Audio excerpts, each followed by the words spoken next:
Yep. Ladies and gentlemen, boys and girls, children of all ages, happy Thanksgiving from the 1973 podcast. We hope this serves you well on the week of thanks. And like to thank these fellows for showing up. And the ones that didn't, we got to give them the bird. So this is how we do it. This We usually start with our new segment. And big fan of this segment. I must say that it is becoming a favorite of mine. So, Thomas, before we get going, take us into the segment of movie of the week. All right. I've got some big shoes to fill, but I'll try. Hey there, podcast fans. Are you ready to show off your love for the 1973 podcast? We've got over 20 different designs of t-shirts and hoodies that capture the essence of classic stuff. Whether you're a fan of the shows or just love that retro feel, we've got something for everyone. From bold prints to subtle nods to your favorite personalities, each piece is made with top-notch quality and that timeless style that you crave. Perfect for lounging at home or making a statement out and about. And don't wait. Our collection is flying off the shelves faster than you can say, don't be cheap, buy a shirt. Visit us now at bonfire.com and grab your favorites before they're gone. All right, Thomas, we're talking about a movie that, whose pick was it? The Phantoms, Shawshank Redemption. So we're going to go with, let's start with Tommy. Thoughts on Shawshank Redemption? This movie came out what in like 1994 or something. I didn't see it until about 6 months ago. First time I ever saw it. I just kept putting it off. Kelly kept bugging me. My wife kept bugging me to watch it. I finally sat down and watched it, and it's one of my all-time favorite movies. It was awesome. And I'm not a big Timothy Robbins fan.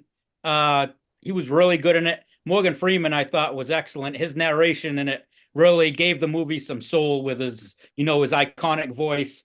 And I thought the underrated people were the Clancy Brown and the guy that played the warden were awesome as the kind of the villain. I won't say the villains, but the kind of the antagonists. And I thought William Sadler, who's been in a million movies, playing, I think he was Hayward in this one. I love him and almost everything he does. He was another really understated character in this, but I thought he kind of stole every scene he was in.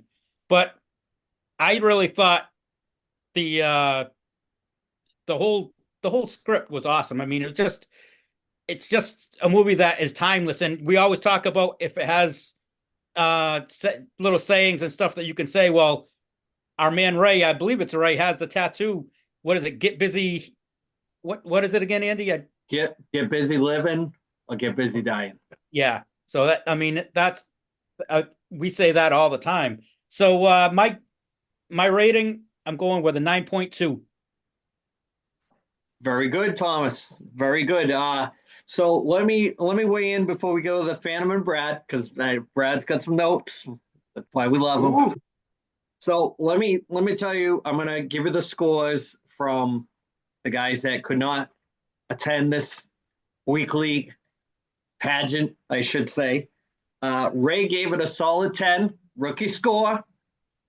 Rookie score. Uh, Shaggy 8.3. Mm, For a guy that really likes the movie, 8.3. respectable. Ed, Ed 9.6. And you also they're the ones that said Rogue One was, oh my God. Okay, hey, that's why the That, segment works. that movie is no longer called Rogue One. It's now called Rogue 10. Yes, Yeah. it is Rogue called Road 10 Tech. for the rest Yeah. of, yes. Thank you. So let me weigh in before we go to two experts. I'm just gonna step right in for a minute. So I've been trying to rewatch these movies. If it's been a while since I've seen them, just to give it some really clear thought on my thoughts. Timeless movie, great story. It's not dated at all. You can watch, as Tom said, he had never seen it before, sat down and watched it, so it still holds weight. Is it really quotable? There's a few here and there, but you gotta know the movie to know the quote. It's not a casual quote. More life lessons and deep thoughts in this movie. But a great movie. I love the story. If you've never seen it, everything kind of plays out in the end the way it kind of it's not a dark ending. So here's my rating. I flip-flopped a couple of times as I was watching it, but for me, Tom, I'm almost on your same page, 9.1. Phantom? I gotta say, I love this movie. This is probably on my Mount Rushmore movies. From start to finish, it's got everything that you could need. It keeps hope alive. It's the resiliency of Tim Robbins throughout the movie, and then he even kind of rubs off his hope onto Red, who was Morgan Freeman's character, which is my favorite character in the movie, probably because he's doing the narration of it. But yeah, I love it. It's so good. That's a movie that is like 2.5 hours long, and at no point are you like looking at your watch going, "Oh man, I can't wait for this thing to be over with." It carries through pretty well for me, anyways. I ended up finding out later on that Tom Hanks turned that role down to do Forrest Gump, which is actually another one of my favorite movies. But we can probably get to that at another time. But I'm coming in high here. I'm going 9.3. So somewhere in between me and Tom and Ed. So you're right on that dot board, right in that bullseye area. So I was going to agree with you, Ryan, on the same thing after you said it about the, all those little points about it's timeless, the message, everything. And Keith brought up some pretty good points this week. He had sent it on the thread. I don't know if anybody saw it, where there's a bunch of things. I sent it to Tom just so that we could mention it. But go ahead, Brad. What do you got for a score? Oh, so for this movie, I really like Stephen King films. Well, I like Stephen King books. I tend to find that the movie adaptations always kind of fall short. And although I haven't read this novella by Stephen King, I believe it was called Rita Hayworth and the Shawshank Redemption, which is neat because Andy hangs a Rita Hayworth poster in his cell. So they always like throw little nods and little things in there like that with Stephen King movies when they're adapted and stuff like that. Like in The Mist, old boy's painting a picture and it's that dang, what's his name from the Towers books, the sheriff guy. You know what I'm talking about, Andy? Yeah, yeah, Yeah, so I do. they always throw little tidbits and Easter eggs in the movies like that. So what I didn't know, not I guess now watching it back, it makes sense that Andy, there's a whole like religious allegory. This like Andy was an allegory for Jesus. The warden was an allegory for Satan. Mexico was just, an allegory for heaven. The guards were the Pharisees. The prisoners were like his disciples. So a lot of biblical undertones. A lot of, you mentioned it, a lot of undertones for like friendship, hope, resiliency, stuff like that. It's actually rated as IMDb's highest rated film. It's the highest. They gave it the highest score, which I think according to them is like 9.2 or 9.3, something like that.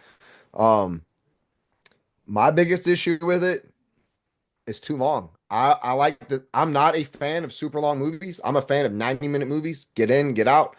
I like to save the longer movies for like the Star Wars, the Avengers, those kind of action-packed war thriller movies. So Rogue One, I would have to rate this movie like a 6.2 because to me it's just not quotable and it's too long. I'm not a dick and I'm not going to use that scale because a real movie buff doesn't rate movies on whether they're quotable or not. Rating this movie because it does have a lot of religious undertones. It is more than just like a friendship surviving jail type of film. It was a really, really outstanding movie. I'll give it a solid 8.6. That's as high as I'll go. When I noticed too when I had rewatched it, something I didn't notice years ago, which I mean is kind of glaring. But When you brought it up, and I forgot to mention it, was if with the way that the phones are now, if you're looking at your phone during a movie you're trying to review or rewatch, it's pretty much not holding your interest the way that, so this movie from start to finish, I actually got out the DVD, went old school, popped it in, and sat there and watched it because I wanted to not be, disturbed by any buffering or any of that bullshit. So, uh, yeah, totally agree. Anything to add, Thomas? Before we Well, give this thing a timpani? was filmed there. Godsmack has filmed the video for Awake there. The Tango and Cash prison scenes were filmed there. Triple H has filmed a promotional poster there, and I guess Lil Wayne filmed a video there for one of his songs. And he also wrote that it's creepy as fuck. So yeah, Keith, based in Ohio now, and he probably got a little inside track on some knowledge of that folklore from You know the movie's made it big when Family Guy does a spoof episode of it. Yeah. Absolutely. That down for future reference on this editing going forward. 8.7, not bad, solid. I had seen that rating for it on one of these streaming services, so pretty much in the wheelhouse with what we came up with. So I didn't get to pick. I just started with Halloween that first week because that was our first one, and we kind of stuck our toe in the waters with that. Didn't really get to rate it. So I'm gonna pick something, seeing that we're going into Christmas. I want everybody to go back and watch it. Brad, not for you. It's only half an hour of your time, so it's not going to be a big movie of all time. Tom's already smirking. Very quotable. Emmett Otter's Jug Band Christmas. Let's go. Let's go. What? What the fuck is that? Let's go. Yep. Thomas, care to explain about the Emmett Otter's Jug Band Christmas? I thought you were going to say Die Hard. So you're the oldest one in the group, so I think you should actually explain it to the youngsters in the group.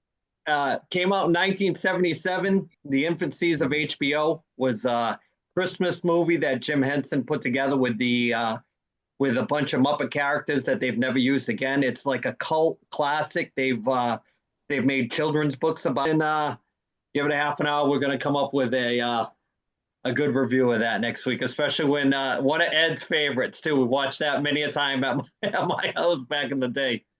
So Emmett Otter's Jug Band Christmas. That's a must watch. This is where you find out that Andy has an uncomfortable love for Muppets.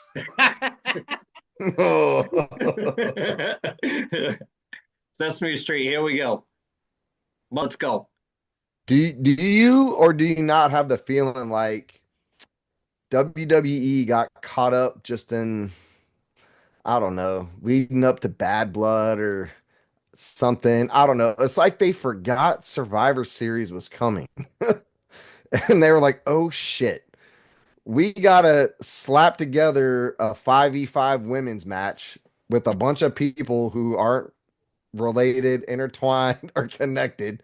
We just throw them out there in the ring, put Rhea Ripley in it with her scary face mask.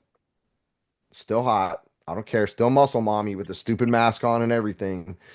And just throw her in there and start headbutting fools. And they're like, check, we're done. And then they're like, oh shit. The Rock isn't actually going to show up and take his spot like everybody kind of thought. He shows up for Bad Blood, makes a big fucking scene. His movie is currently bombing in the box office, so he's going to come to WWE to try to push that and generate some hype. That's what he does every time a movie comes out. But I just feel like they kind of dropped the ball, man. I don't know. Maybe we'll have some surprises because I know Tala Tonga's rumored to have showed up. Zilla Fatu is rumored to show up, but we haven't seen them or heard of them, or that rumor mill's kind of died down. And I think one of y'all predicted last week, right, that it was going to be Brock or CM Punk, somebody that's connected to Paul Heyman. Yeah. So spoiler alert, if you haven't seen SmackDown, it was exciting. It makes more sense than Seth Rollins. So I'm a huge Punk fan, so I'm there for it. I mean, it seemed like to me when I watched it that it was a little bit like anticlimactic, a little bit like it was cool, but it seemed like to me that they had something else planned and it fell through, and that's kind of what they went with. Put the women's stuff aside because that's just that match is gonna be boring as shit anyway. Yeah, I mean, you have the potentials of guys getting, getting the juice out and all that stuff, and then the women come out, and it's like, oh Yeah. yeah, yeah, it's time to go, eat or do something else or call me Yeah. when this match. Yeah, Ryan, did you feel the same way when you saw the Punk thing? Yeah, I think they're trying to like sway your imagination with getting Paul Heyman always wears the shirt and tie. He had on the red shirt like Solo wears, so Yep. they're trying to get you to think that something's going to happen some way or another. I totally agree with Brad. That's like a throw together thing. That's easy to throw Punk in. That's a free pop. So that's we'll see what they do with the story if they can actually bounce anything off of it. I saw a thing online where they were saying that he was Heyman was like shooting the wink at Jimmy and then kind of like looking off Roman Reigns. So I guess there's always that something could come out of this where they should break up the whole, maybe when they got the two factions that some pieces of both ways might actually end up fitting into one and they can go from there because it's getting a little boring. I think everybody's always waiting for the other cousins that everybody knows about to show up, and they never show up. So it's like that was a great chance to bring back Rikishi. And he's been talking on online and on Twitter, man. So Yeah. he didn't say no to getting involved. We gotta bring out the elders to smack around the kids. Go old school on them. The Cody thing with Kevin Owens, didn't they already do that already, or is that kind of like, is that like interesting enough for that storyline or for? It's a Saturday night's main event. It's a Hulk Hogan main event from back in the day. It's coming though in December. So the first time though, Cody came out and was like, "Hey, Kevin, you're a great star. You've earned it. How about a main event?" And then they weren't even the main event. It was like it was a squash match, and it was a good match, but it wasn't like memorable. So I will say now it makes more sense because that promo they cut was phenomenal. Yep. Like I was on the edge of my seat. I felt all the emotion. And then, KO just said what a lot of us were thinking as fans, like, why are we going to put Roman Reigns back in power? Why are you going to team with him after we just took him down? Like that shit made zero sense. So he's kind of saying what we felt. So I like that part of it. And then Cody goes backstage and gets into it with Mello, which he's already done too. But Mello is kind of like, yeah, dog, he just said what we were all thinking backstage. So I like the setup because there is a transition coming and it's got to be heel Cody. It's got to be coming because people if his friends start turning on him, Kevin Owens was like, "Oh, I lifted you on my shoulders at WrestleMania. I was there. I helped you. I was this. I was that. Then you teamed up with him at Bad Blood. Da da da da da." I'm like, dude, it's coming, man. I'm waiting for Randy Orton to come out and say the same thing. So He's I'm hurt though, for it. isn't he? I Yeah, think he got hurt with a pile driver, but he'll be back. and then they kind of outlawed the pile driver too. Did you see that? Yeah, That's cool. That's some old school stuff right there. Can't use yeah. the pile driver anymore. I love that. They were saying that it was already outlawed before Man, he It did was, it was already outlawed. Well, it's funny because before you came on, I was talking to Brad off before we started recording about AEW, and at Full Gear they had Osprey or the other guy there, the other Australian dude, pile drive him on the steel steps like a tombstone. I'm like, where is the concept of what the fuck is going on with this shit? Did you end up watching Full Gear, Ryan? I saw a little bit of it. I didn't see the whole thing. The one thing I will say about AEW, their shows kind of suck, but their pay-per-views are usually always fucking good. I don't know because the matches are decent or what, but usually Yeah, pay-per-views are all right.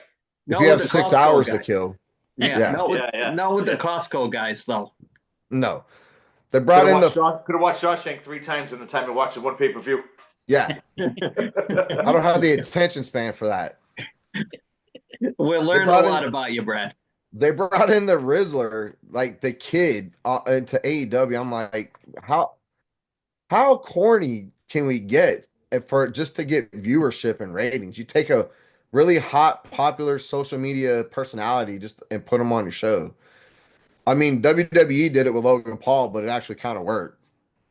Well, You know what I mean? that's where I was going next, Brad. That I had heard a rumor that they're gonna work that Jake Paul Mike Tyson thing into an angle with Logan Paul and Mike Tyson at WrestleMania.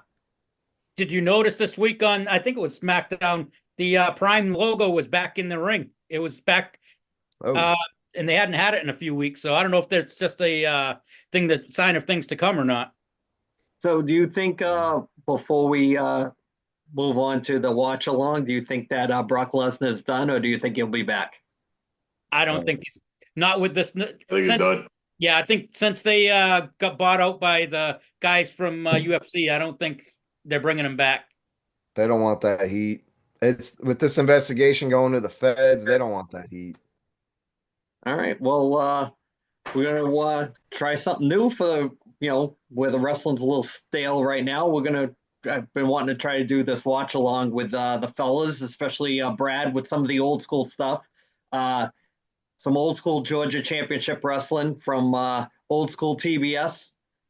So let me see if I can bring that up and get it going. If you can see. You see that? I Blank see screen. that. Yeah, I got a spec. I feel like I'm watching Netflix for boxing. All right. Says you started sharing, but You see it now? there we go. Yep, there we go. But Yep. it's small. I'm sure you hear that a lot. All the time. All right, Thomas, there's your boy. Abdullah. Jeez, One of us has a picture with him. when did this come out, you said? So this is probably from 76. Okay, so I wasn't even alive yet. You know this isn't going to be a This ain't gonna be long. scientific classic. Yeah. Brad, wait till you see the elbow drop, Brad. Wait till you see the elbow There it drop. is. Oh, here it comes. This is when Finishing rest- move, the elbow drop. Wrestling That's had a like wrap. 5 moves and then the match was Hey! over. You picked him up. Finishers meant something. You're telling me he didn't do like 5 elbow drops in a row and the guy just kept getting up and bouncing off of it? Nope. Who's this now, AC? So that's is that Dick Slater? I can't see it. Well, I know that's referee like- Tom Young. It's like it's in slow motion. Oh yeah. Slow motion for you. Yeah, it's like it's in like minus 2.5 or something. Really? Yeah. It's like a buffering thing almost where it's I love this era of wrestling because I could have done it. Like none of these guys are in like that great a shape. Can I just say that HD has killed me because I can't watch TV now without it being HD. Right? Oh, yeah. Like how Well, the hell did we survive Jake was before? HD. Yeah, how did we survive before we had high def television? So explain this to Brad. This was quite the thing on Saturday nights, Thomas said 6:05. Yep. Superstation. Now, It's Brad, crazy. see how they blacked out the crowd like AEW does? Because there was only 100 people in the crowd. But that was a good show back then. Taped in front of a live studio audience. Yeah. That's It before was- we had to lie about numbers and whatnot just to beat out our competition, right? Yep. And the sad part is that now that we know how they do it have like the NXT type wrestlers in the crowd, being some of the crowd, who knows Yeah. how many actually fans were actually out there. It might have just been jobbers that they had in the back playing the crowd. Yeah, NXT is weird for that, man. I don't know why they plant their crowd members, except for when they go on the road. Now they go on the road. Yeah. Andy's working the knee, just so you know. He's working the knee. I couldn't have figured that one out. I'm just letting he's going to walk out there with a limp, I guarantee it. Or he don't get paid. So you like the attention to detail how the fist is actually in the side of the knee, like you're wrestling as a kid in the backyard. That's because if it sticks later, he's actually really doing it. He's really punching him. This is true. This is true. The true goal to this was the announcers actually making it seem poetic. Yes. Oh yeah, Gordon Soley. Gordon Soley. That's a young Dick Slater before before he got any notoriety. Now, what's the YouTube rules for this? Because like I've watched the reaction videos where people are playing full length music videos and then they're just talking over it the whole time. And every once in a while they'll stop it to talk. It's like almost like they're breaking it up on purpose. But like, what can't you have the audio playing for? I don't know. It's something to do with I don't know, maybe Brad can shed some light on that. Like as far as like monetizing it, they allow you to do it, but if you want to, attach anything to it for like ads or something like that, Yeah. I don't, you're not allowed to like promote your own stuff like while you're, kind of showing other people's stuff. But this stuff is all over YouTube. If the WWE, has an archive, it's just they never break it open to show the stuff that people really want to see. That's the problem. That's my 2 cents on that. So what's the finishing move? That roll up? Could be. It could be the back head to the nuts. Yep, back of the head to the nuts for the That was win. it. That's the classic play. Oh. Terry, Bob that's a Orton. good one. Hey, I know that guy. Funk Does he have- you, baby, funk This is- you. This is precast. That's Back in- Terry Funk, Tom. Yeah. Oh, is that Funk? Oh yeah. Terry Funk. Even I knew that. Hey, Oh, That man's a legend. I had to throw you a bone. After all, you lost cred when you gave Rogue One a 10. So Well, it's the greatest movie, Star Wars movie ever made. So I mean, it well deserved. So it's unfortunate that you can't hear the audio because Terry Funk was one of those guys known for giving some crazy promos. Oh yeah, he was the absolute star of Roadhouse, by the way. Yeah. Mhm. Oh yeah. Hey, that's a good movie. We should That's review one that people one might be- next. Y'all want to review Roadhouse? It's highly quotable. It would have to be at least a 9 something based Well, off your scale. You gotta wait for your pick. Unless somebody takes it before you. Yeah, he's gonna pick Rogue One again. He wants a recount. He's calling for a recount. Just to fuck with y'all, if I get a pick in December, it's going to be the Star Wars Holiday Special. Oh, I've seen it. I have it on vinyl. I just listened to it, old Ooh. school. Yeah, Terrible. Yeah, that was only shown once, and the only other way you can watch it is bootleg. yep. You can get it the whole thing on YouTube. So you figure this is probably like March of '77, so right around the time of that whole Star Wars era. hey, Oh yeah. he's always rocking that suit. Look at Hey, that thing's come back in style already in 3 different times. look at Terry Funk. Oh, Oh, shit. Atlas. you know who that is Tony Atlas. Oh, that's Tony Atlas. Yep. Right now he's ratting somebody out. Right now, somebody's asking to see his Peckerwood. They gotta touch my pickle. Might be the last time they ever let him do a promo. There's a man that knows so much about WWE and he only spent about 2 years there. I'll- And he was going like in the early 80s, but he's got all this knowledge of all the stuff that happened in the 90s. I'll say this: whoever's on their production team doing a black backdrop does not do this guy any service at all. Should be a little more Hey, contrast. Brad, he did have a gimmick as the Black Superman and came out in the Superman costume. Really? Yep. In world class. And he also was an African called Saba Simba. That's when he Give him came. Luke Cage vibes for the Marvel buffs. What'd you think of that show? I haven't The seen Luke it. Cage show? I vaguely remember it. The comics I thought did way better job with that character, but whatever. By far the best on that is the Punisher. Oh, the Netflix series? Woo! Yeah, Punisher was good. Daredevil was amazing. Yep. And also they've already brought Daredevil into the Disney shit. I hope they bring John Boyega's Punisher into the Disney stuff too. If not, that would just be dumb because people already love him. I think he's in the trailer for Daredevil. Oh yeah, I hope so. That'd be awesome. Andy, who's Yep. that other announcer? I don't recognize him. That's I Brad. don't know. the hell's his name? He's a Mid-Atlantic correspondent guy. Ah, Freddie something. Gary Ganous. Yes, he's got a great comb over. That comb was awesome. Mm-mm. That is It's not his crazy. real hair. Like all the white dudes are like flabby truck driver plumbers, and then Tony Atlas is just like absolutely jacked. Yeah, yeah. That back then they all weren't, built like that. So I was because they saying, like, steroids back Here then. we go. looking at the dudes in the ring, I'm like, the four of us could hop in there, like, put on a show. None of these dudes are in shape. Abdullah. Right. He's not even fighting the same guy. What do you fight twice in the same car? I don't know. The first guy he fought was a white dude. You know he's full of cardio, Ryan. True stories. Look at the height on that ring. Jeez. That back then they were slick. That was to make the guys look all tall. Yep, Yep. Referees all little guys too. yep. Oh, got a weapon. He's got a weapon, Andy. Gonna make him bleed.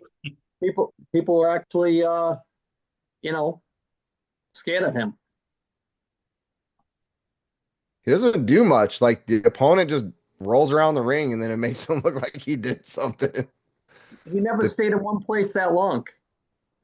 Did people like cheer for this guy for Abdullah? Oh, they were afraid of him. He was ultimate villain.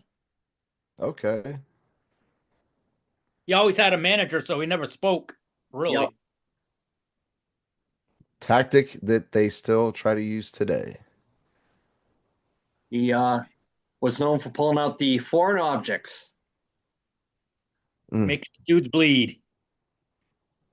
Now, right now, is this video playing in Ed's box? Where's Ed when we need him? I don't remember Abdullah doing that move. No, I think he just pulled that one out. What? You know what this is? That's the finisher. Oh There yeah. it goes. One and done. Oh, Oh, good. See that's Brad. That's the lost art of picking the guy up. You don't see that anymore. Mm-mm. Nobody ever gives somebody the finisher and says, "I'm going to lift them off the mat and do it to him again." Now they kick out. here we go. Fantastic. He should have did it Randy Savage style. Off the top rope. That murdering motherfuckers. That would have been impressive. He'd be out of breath by the time he got to the top. The head ain't busted up that much yet, Tom, in this. Nope. He's still a fairly I won't say young guy, but he's like you say, he doesn't have the scars. Don't forget he's got the Iron Sheik boots too. Yes. I noticed that. Oh, they got to bring him out. He's dangerous, unpredictable. Probably one more. And Lars Anderson. Who the fuck's he? That's one of the Anderson brothers. Oh, that's a shit one. Yep. That's the You know, the shit sad one. thing That's a is shit brother. he makes Ole Anderson look like he had a personality. So Now I know why the other two brothers had beards. This guy's an ugly bastard. That's don't forget about Gene, Ryan. Old man Gene Anderson. Gene, I know. This guy, nope. This guy looks like the guy from Sons of Anarchy. yeah, Hellboy. Oh, he does. Ron Perlman. Is it just me? Or do y'all miss these like backstage interviews like this for a promo? Oh well, that's video wrestling served a lot of purposes. These were to get you to go watch it live. A Yeah. lot of art. They'd be talking about coming to Promo Center. I feel like they don't do this often anymore. Like Nope. sometimes they'll have what's her name back there doing cutting a quick interview, but it's not like a memorable promo. Like these dudes used to cut gold, and with Mean Gene Okerlund and all them, you know what I mean, right? Like they Yep. would just sit there and cut the promo of a lifetime. I don't think they do that anymore though. No. They had Instead, we get Cody Rhodes in the ring talking for 20 minutes. 20, that's 20 minutes of gold. Yeah. Yeah. If you say that.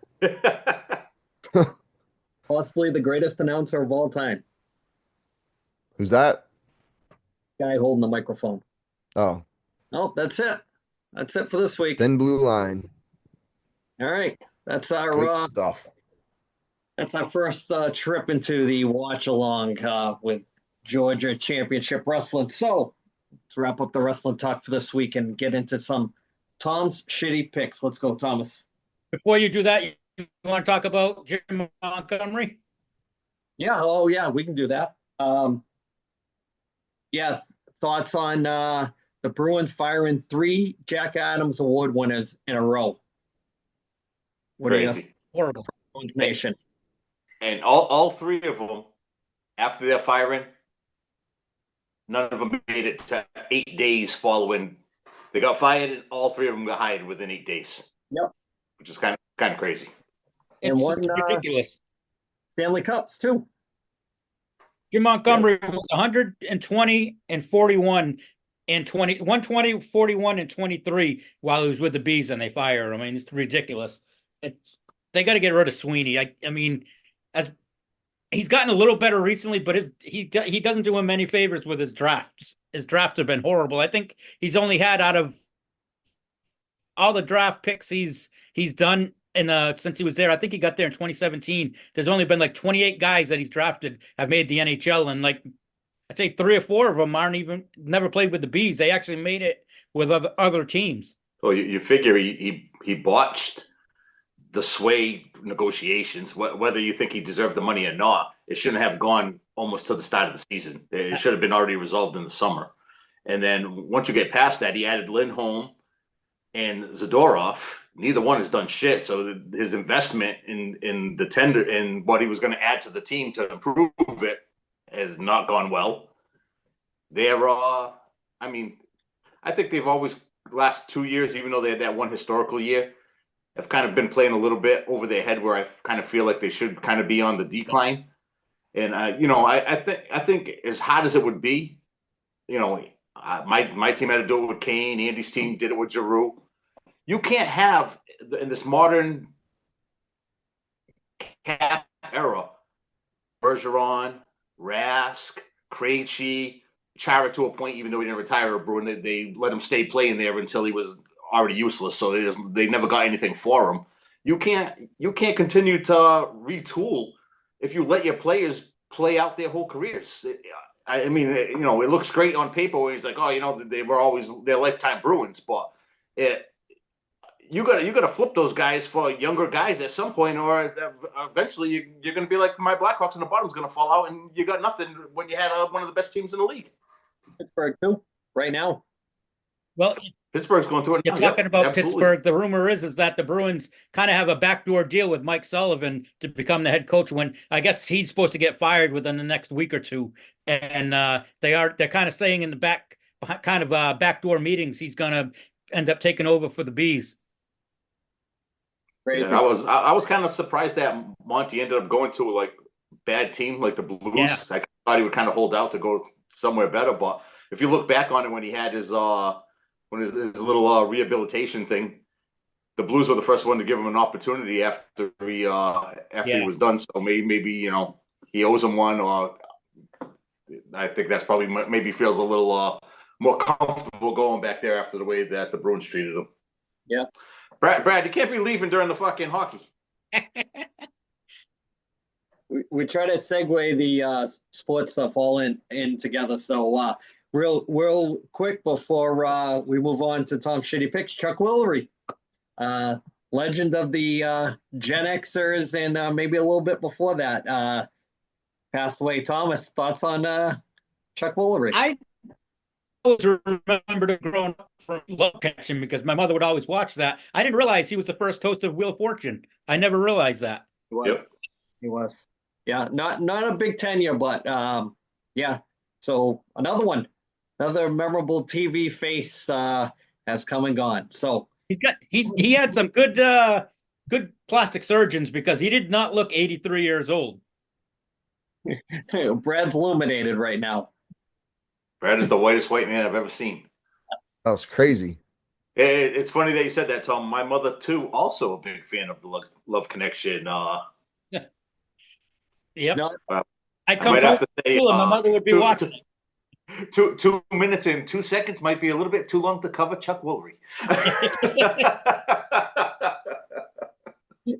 Yeah. So I was always a dating game fan, newlywed game more than Love Connected. So that's my 2 cents. Thomas, let's do it. All righty. Tom's Shitty Picks is brought to you by Brock Street Brewing Company, located at 244 Brock Street South in Whitby, Ontario. Everything is brewed in-house, including their hard iced teas, their beers, vodka sodas, and their hard seltzers. So if you're in the Whitby area, go check them out and tell them the 1973 podcast sent you. All right, so I'm doing pretty well with these college picks. Unfortunately, the season's going to be ending fairly soon, but I picked Ohio State to beat Indiana, and they did. They Oh yeah. blew them out, and kind of knew it was going to happen. Indiana hadn't played anyone, and Ohio State playing at home. So this coming week, there's only a couple of games that have ranked teams playing one another, and honestly, I think Texas is going to Texas A&M. So I'm going to go with number 18 South Carolina versus 17 Clemson. The game's in Clemson. I'm going with Clemson in this one. South Carolina has been a really surprising team to me. I never expected them to be this good after losing Spencer Rattler and a few other off the team last year. Thing I didn't realize is how good of a season the quarterback for Clemson's having. Cade Klubnik, I believe that's his name. 29 passing touchdowns and only 4 interceptions, and then he's got 5 rushing touchdowns. So I'm going to go. I think it's going to be a close game, but I'm going to go with Clemson. Like that. Want to do some football picks, Thomas? Sure. I've got 5 picks for this week, but go over last week's thing. Who had the best? Shaggy had the best week. He went 10-4, and then Tom and Andy went 9-5, and Ed went 8-6. Ryan and Brad, you didn't give me your pick, so I gave you all home teams, brother. Good. So you went Nice. 7-7. So the standings right now, we're close. The standings: Brad's 113-53, Andy's 112-54, Ryan's 109-57. Shaggy is I'm sorry, I'm 107-59. Shaggy is 97-46. Acknowledge me. Ryan, you look like you have a discrepancy. I'm like, Shaggy winning the week is worse than the rope 110. Yeah. We can't Shaggy- we can't be having this. Can't be having Shaggy winning anything. He doesn't even show up anymore. So this week I picked 5 games. There's only like 3 good games, and then the other 2 I'm just going with some Thanksgiving games because it's a tradition. So game 1, I'm going to go with on Thanksgiving Day, the Dallas Cowboys at home against the New York Giants. I'm going to go with Andy. Like I said, I'm here to make friends. I'll take the Cowboys. All righty. Brad. Bro, I don't backup quarterbacks, backup everybody's on the Cowboys. We got lucky this week. Still haven't won a home. We're the only sports franchise in America across every brand of sports to not win a home game in 2024. But I think we might be able to beat the Giants. Phantom? Cooper Rush is the new hope. Rush hour. Brad Hashtag rush already hour. ordered up in Jersey. We got to go Cowboys.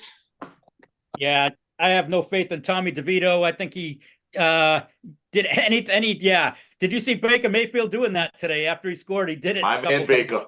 Love Baker. So that's a clean sweep. I'm going with the Dallas Cowboys. Game 2, Okay. Thanksgiving Day. The Green Bay Packers at home against the Miami Dolphins. Andy. Told you, Packers Super Bowl. Give me the Packers. All righty. Brad? They're packing it in, fellas. Is that what they say up there? No. You must have stopped watching Shop in the first half an hour. Well, We say They- pack up. they definitely packed it in for the 49ers. So, which I guess They were that kind playing of their works. JV team, but yeah. It kind of works for them. So, I'm a big Green Bay for that one. I'm going for the Packers. All right. Yeah, you are wearing a yellow sweater and everything. My goodness. I'm going to go with Miami in this one. They're starting to come around. Green Bay's placed to their competition level, so I'm going to go with Miami. I think Tua's going to have a big day with Tyreek. All right, now we'll get to a few good games. Buffalo Bills at home against the 49ers. Andy. I'm going to take the Bills. All righty. Brad. After how San Fran struggled in the frigid temps of Green Bay, Wisconsin, I think they're going to struggle in Buffalo. So Buffalo for that one. All righty. Ryan. I'm gonna go Bills too. They've been hot. Yeah, I'm going to go with Buffalo. I'm going to go on the premise that 49 and Williams and that they're hurting right now. They may not even make the playoffs now. They were my Super Bowl pick, I believe. All right, another good game, probably the game of the week. Baltimore Ravens at home against the Philadelphia Eagles. Andy. Give me the Ravens. All righty. I'm going to go with the Phantom because Brad took a potty break. Oh, There he is. I know Brad wasn't here for the pick, but I know that he'll take the same team as Andy, so yes. we can skip him. Don't Yeah. even tell me what the teams are. Give me whatever pick Andy had. All right, you're going with Baltimore. Phantom. I'm gonna go Philly at home. Yep, I am too. I think Oh shit, Andy. We may have made a mistake. I just think Speaking of, Harbaugh overthinks things, man. You just got to keep feeding the ball to Derrick Henry. Give this defense a break. I got to cut in for a minute. Speaking of Philly at home, our Flyers, America's team, number 39, Rookie of the Year, Matvey Michkov, in overtime. Thank you very much. Thomas, continue. Last Okay. game. The Minnesota Vikings at home against the Arizona Cardinals. Andy. Hmm. Who was it? Minnesota Vikings and Arizona Cardinals. Minnesota? Okay. Are you asking me or telling me? Shamak. All right, Brad. Man, this is going to wind up being a pretty good game. Arizona is kind of turned up a little bit. They show they can win with their run game, their pass game, their defense. Whenever they need it, somebody steps up. But I think the West Coast teams have a travel up to the northeast. I don't know where Minnesota's on the map. But I think Minnesota's will win this game. Minnesota is also playing really good football. All righty. Phantom. Vikings. All right. Vikings. Just to be different, I'm going to go with Arizona. Yeah. All right, It's not a bad pick. All right. So, it's we're chugging along on this Podcast Express Thanksgiving edition, and it's time to, kick it over to the Bradford to try to get some tinfoil hat going here, get some good banter. Some good banter. Get some banter going. Banter. Am I doing the lead in? Yes. All righty. Brad's tinfoil hat conspiracy of the week is brought to you by the book Loving Elliot, a fitting tribute to undying love written by our very own Andy Clark. It's available on Amazon.com. Elliot was the oldest special needs Jack Russell Terrier when he passed away at the age of 21. Off to you, Brad. So I had a whole thing prepared. I don't know where it is about Gilgamesh and all discoveries in Iraq, and why we invaded Iraq for the lost city of Gilgamesh. I'm not going to talk about that. What I'm going to talk about is this year in the United States and in Mexico, there have been a lot of extraterrestrial, like landmark, groundbreaking discussions going on. And not just between like a bunch of nerds talking about aliens and sharing videos on YouTube and talking tinfoil hat and stuff on a podcast.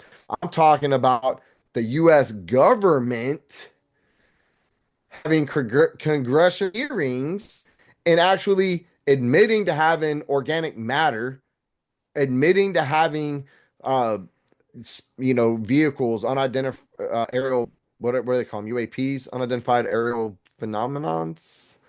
I don't know. Anyway, don't quote me on that. I'm not a very quotable guy, but Get a 5. I got a 5. But they've been admitting all this, extraterrestrial stuff, and then just recently, like we talked about Google Earth, like blurred that image of the ocean off the coast of California, where now people are saying there's like an underwater alien base, and then kind of brings up the Battle of LA back in the 40s and during World War II. Do y'all remember that? I heard about that. There's like this Yep. huge gunfight off the coast of Los Angeles, and they said Japanese warplanes had encroached into our airspace, but like they never found any Japanese airplane wreckage or anything because they were blasting at the aliens and the UFOs that came out the ocean that Google Earth blurred out. Anyway, the government just in the last week admitted in congressional hearings that those mugs actually live underwater in the oceans. Like now it's a thing. And I don't know why more people aren't talking. Like I only see it on TikTok and like some Instagram reels. Nobody's talking about it. The kid in me who was in the library checking out UFOs is absolutely like, holy shit, this some Men in Black moments. Nobody's talking about it. This year, the Mexican Congress convened where some scientists came in with like 3 mummified bodies of aliens and said he found them in Peru. And immediately people are, oh, those are fake. It's a hoax. And they just buried it. It was never talked about again. This year, the Miami Mall had the largest civilian police response ever in the history of law enforcement for 4 kids fighting with sticks and shooting firecrackers. And then it comes out and through social media and TikTok and all these other different social media channels that there were fucking aliens coming through portals. One guy even said they looked like guys in like Navy uniforms or some shit, like coming through the portal. So I don't know, man. This has been a really exciting year for UFO conspiracy theories. Like I said, the kid in me that grew up reading everything I could find on Roswell, reading up everything I could find on UFOs, every UFO book that my library had, I had checked out. So I'm like jumping for joy that like they're finally talking about the stuff, but like nobody cares. This should be like mainstream news. Nope. I don't get it. Brad, I don't understand why things take precedence over things that are groundbreaking like that. You know what I mean? Is it the election that overshadows it? Is it just people are got their head so far up their own ass that they don't want to look at the vast, you know, landscape of things? What do you think? I think a lot of those. Go ahead, man. Oh, I was just gonna say, I think like the normal human experience, you either believe in angels and demons and human beings, and like you can't comprehend that there might be another humanoid life form out there, whether they live in our ocean or on Mars, or some other plane of existence. There could be just another Earth on the same dimension, another dimension. Marvel's been hitting at that, alternate realities and shit anyway, in movies and in the comics. So I think we would be fools to think that like we're just here on Earth by ourselves. Totally agree. Yep. And I don't think the government wants you to know. I think that's why they released it, because everybody was paying attention to the election. So I don't know what they're afraid of, if they're afraid of like mass hysteria or what, but they just kind of misdirect you with one thing while something else is going on over here. I Brad, think it all comes full circle too, as far as like anything that anybody says that's against what you say, you tell them that they're full of shit. Everything's a lie. Everything on the other side's a lie. So now where everybody watches and like anything you see, you already got a doubt in your mind, like, is this bullshit or not? Now all of a sudden now they're gonna start releasing all this stuff out, be just under that cap of like, oh, fuck off, aliens. Like, oh, this is BS. Like, you're not gonna believe anything because they just want people just to go about their business and not really think about anything, and they don't want any chaos. They just want everything to. If all of a sudden on the news they were like legit saying that, oh, there was something in the sky and 100% it was aliens, you're gonna have everybody bouncing off the walls. There's gonna be chaos, and they don't want that. I think too, it topples the structure of everything that they've kept kind of in place all these years. Like as far as it goes back to the original conspiracy theory of all conspiracy theories is the structure of where we came from and what Hmm. what human existence is. Was it an alien ant farm that was just seeded for other things, and then it grew into something more due to, every so often they come back and hit the reset button and change it the way they want to change it, and it keeps growing and growing, almost like you're playing a game of the old school Sims, where it's a total like model that you're creating, or like an ant farm, how that's just they're in this bubble, and they come back and they add something to it, or take a couple ants out, or add new ants, or it's so vast and so mind blowing of how deep the roots go that you don't even know where to start. But I still think that the search for knowledge is the best part of the whole thing, is putting the pieces together, and kind of hopefully in our lifetime we'll have some validity to some of the things that we always thought was BS. But I don't know, they seems like every 100 years they do like this reset to keep everybody kind of on the same page. And it's crazy how it's done, because it's done in plain sight and you never even see it, and then after the fact it's like, oh shit. So I don't know if, like Tom said, it's always sleight of hand. They do something over here, and it's always what everybody isn't watching. Bradford, I saw a thing with Neil deGrasse Tyson that you ever see that guy? He's like a scientist. He kind of always has like his stuff's usually pretty good. And he was kind of saying that people can't fathom that, like, they compare us to monkeys, but like we have like the exact same DNA, everything, but the monkeys are only capable of like I think it was like 1% of like our brain power compared to theirs, as far as like what they can do. But people can't fathom that there could be something other than us, that their intelligence, we only have 1% of their intelligence, and but people can't blow it away like we got to be the smartest species ever. There can't be anything above us. I think we're taught that, Ryan. I think the way that society is built, the way we're taught to have that narcissism, that there's, whether you grew up religious or you grew up with a household that, food everything, or whatever. And I think you just pushed into that corner, and it's almost like, what if we are the aquarium in just some large, vast Galactus style character's living room? It's crazy to look at it like that, and it's just so advanced that they say that the aliens, the way they communicate, they don't even talk. They use mental telepathy, so they put thoughts right in your head. The way they communicate, they don't speak. They just mind back and forth and communicate like that. So, I mean, it's like I was never a huge X-Files fan, but like the tagline, the truth is out there, and it's a search for knowledge. Brad, you want to add anything to your segment? No, my rant is over. I just get super excited for it, man. I don't know, like I really don't understand the government and redacted CIA documents admitting to having organic matter and reverse engineering and using the alien tech, and it's everything I read about and dreamed about as a kid. It's real.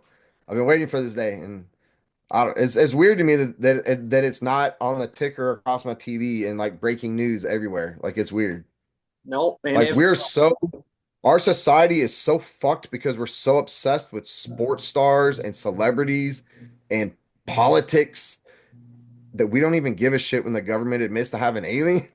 Like in the 50s, people would have rioted. We would have fucking lost our shit.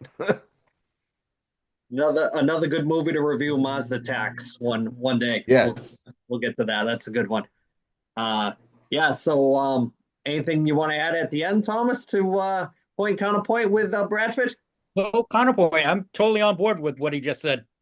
Yeah. Tom's becoming a believer, Brad. No more tinfoil hat for the professor. Nope. He's one of us. The czar of the Jiffy Pop hat at one time. Nope. Yes, Yep. I'm going to break that out now when he does his picks for the ratings for the movies. Ooh, the true conspiracy theory. Yeah. So Yeah, let's Do we lose them? let's do some shout outs and bring it home for Thanksgiving. I'll start off this week. I just want to say thanks to the fellas for showing up and thankful for being able to do this with you guys every week. That's my big shout out. Thomas, Well, I want to give a shout out to somebody who's been missing for like what, 2 months now. Our guy Chris. He hasn't been on in a while, man. Where you been? Miss you. Frankowitz. I'm gonna shout out you. You haven't moved seconds. It's like we're watching. It's like we're watching the NWA clip all over again. Work on that Wi-Fi, brother. I'm just shouting out Comcast. They're doing you nasty over there. The little toggle button's still spinning. You guys are moving, but I'm not. So, Bradford, bring us home. It's weird because like your image froze, but the audio just kept going. Yeah. Yeah, it's weird. I'm moving. My shout out. I also just want to say I'm thankful for y'all and this opportunity. It's kind of like turned into like my highlight of my week. No homo, no Diddy. I don't get to get out much because we're always wrapped up with sports and other shit. So getting to get together and just shoot the shit and chop it up, I really enjoy that. Shout out Chris, man, I miss you, dog. You're well, man. It's like there you go. He's back. Hey guys. He had to get reset. Hi guys. They had to switch out his clone body with a new clone body. He's back. I had to switch it out. So yeah, hopefully you guys had some free talking points that kind of carry the plot. We said awesome things about you. You'll hear it when you watch it back. Awesome. He was communicating alien style. He was. Did you get it? We just sent it. There you go. So let me sign this off for this week, and we'll send everybody well wishes for Thanksgiving. So happy Thanksgiving from Thanksgiving, everyone. 1973 podcast, mofos. Yeah, let's shut the